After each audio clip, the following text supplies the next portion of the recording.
երբ որ դու արդեն իրական Հայաստանում սկսում ես ապրել, դու հասկանում ես, թե դու Հայաստանի կարիքը ինչ կան ունես։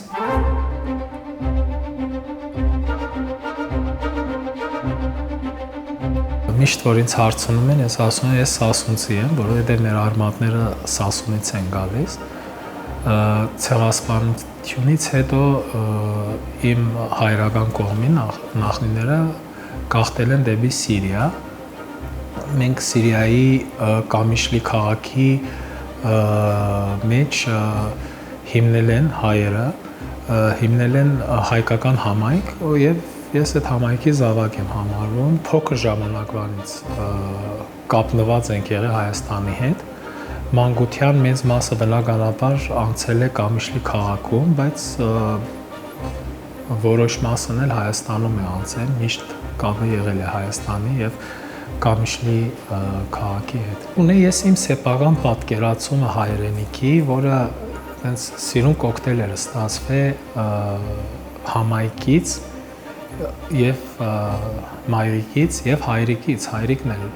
մեծ փորձ ուներ հայաստանցի լինելու, ինքը 15 տարի Հայաստանում բնակվել է։ Ես գիտեի, որ պետք է կամ բժշկականում ավարտեմ, բժշկականում սովորեմ, ավարտեմ բժշկական ինստիտուտը ու հետո ոչ մի ձևի չէի պատկերացնում, բայց միակ պատկերացումս որ կար, հենց հասել եմ Հայաստան, ուրեմն երբեք այլևս Հայաստանից պետք է չհեռանամ, միշտ էդ էի մտածում, որ երբեք Հայաստանից պետք է չհեռանամ։ Չնայած որ իմ ծնողները իմ ապագայի համար պատրաստում էին ինչ-որ շինություններ եւ այլն, որ ես պետք է գնամ իմ գործունեությունը շարունակեմ, ես միշտ գնում էի ամառային արձակուրդներին, ասում էի իզուր մի սարքեք, ես չեմ գալու, ավելի լավ է Երևանում սարքեք, գաք Երևան։ Իմ ընտանիքի բոլոր անդամները բժիշկներ են եղել ու ամբողջ օրը ընտանիքում բժշկական քննարկումներ են եղել, բայց ես շատ սիրում էի ֆիզիկա եւ մաթեմատիկա։ Ես միշտ պատկերացնում էի, որ ես կամ մաթեմատիկոս կդառնամ, կամ ֆիզիկոս կդառնամ։ Բայց ընտանեկան միջավայրը այլ պատկերացում չուներ։ Այսինքն երկրորդ ընտրանք չկա։ 4-րդ կուրսից հետո սկսեցի սիրել մասնագիտությունը։ Բայց ավելի շատ սկսել եմ սիրել մասնագիտությունը կլինիկական օրդինատուրան ընդունվելուց հետո։ Այնքան լի է զգացմունքներով, օրինակ այս հատվածը, որ մենք նստած ենք, իմ օրվա ամենաերկար մասը այս հատվածում է անցնում։ Այս պատերի մեջ մենք ունենք լիքը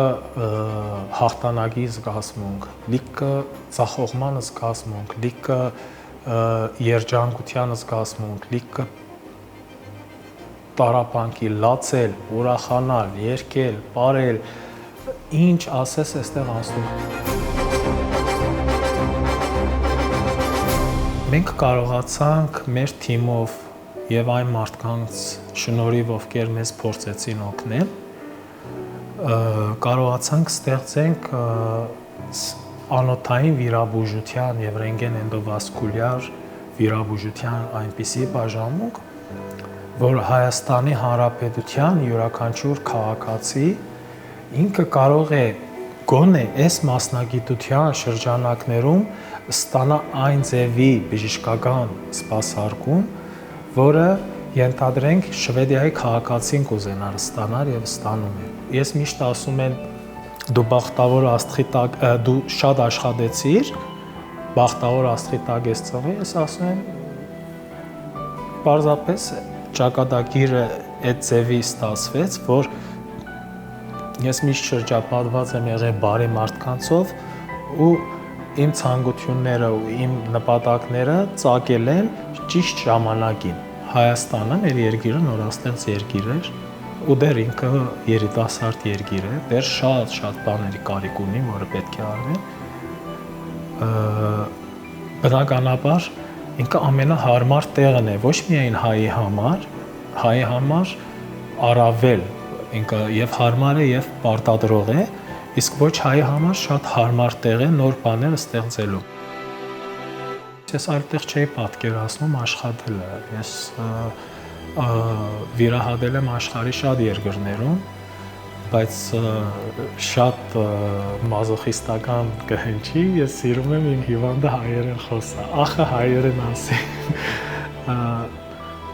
Ես սիրում եմ իմ արցունքները հայի վրա տեսնել, այդ հիվանդը կամ հիվանդի կինը կամ հիվանդի մայրը ասում մեռնեմ ջանիդ,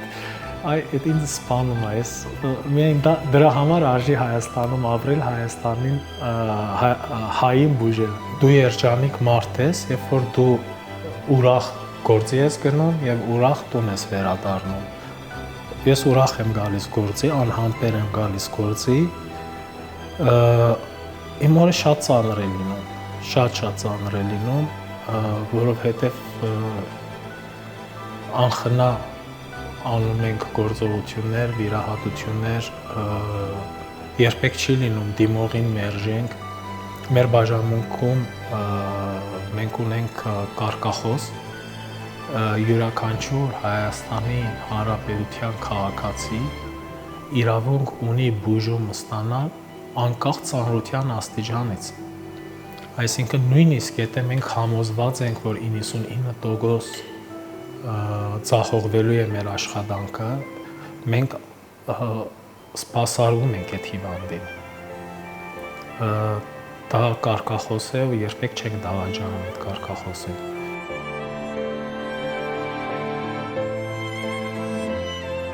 Ես փորձում եմ իմ միջավայրում ապրել։ Ես չեմ մեղադրում այդ մարդկանց, ովքեր որ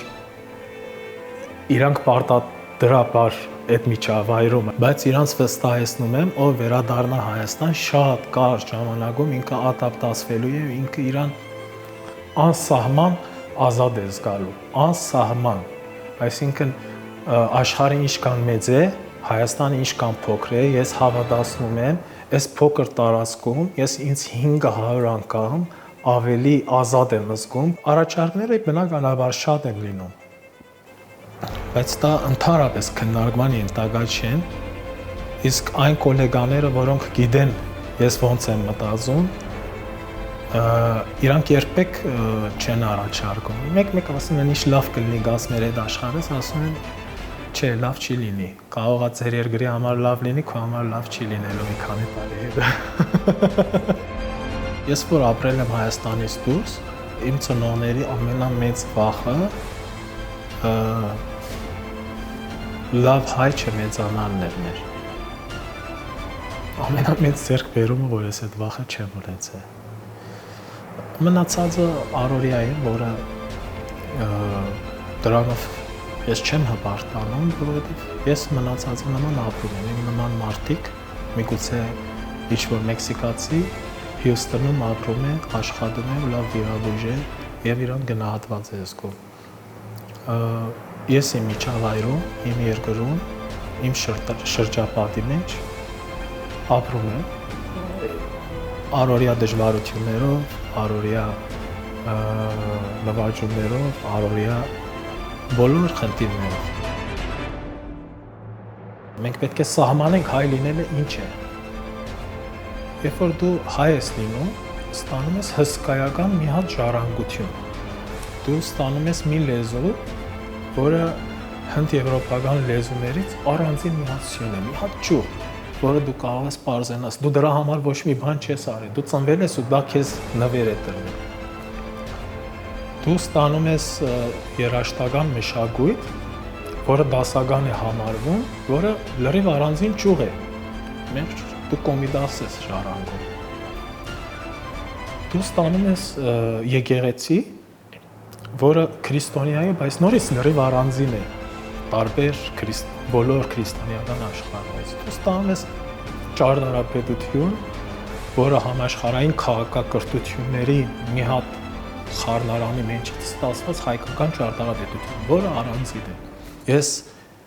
5000 տարի էլ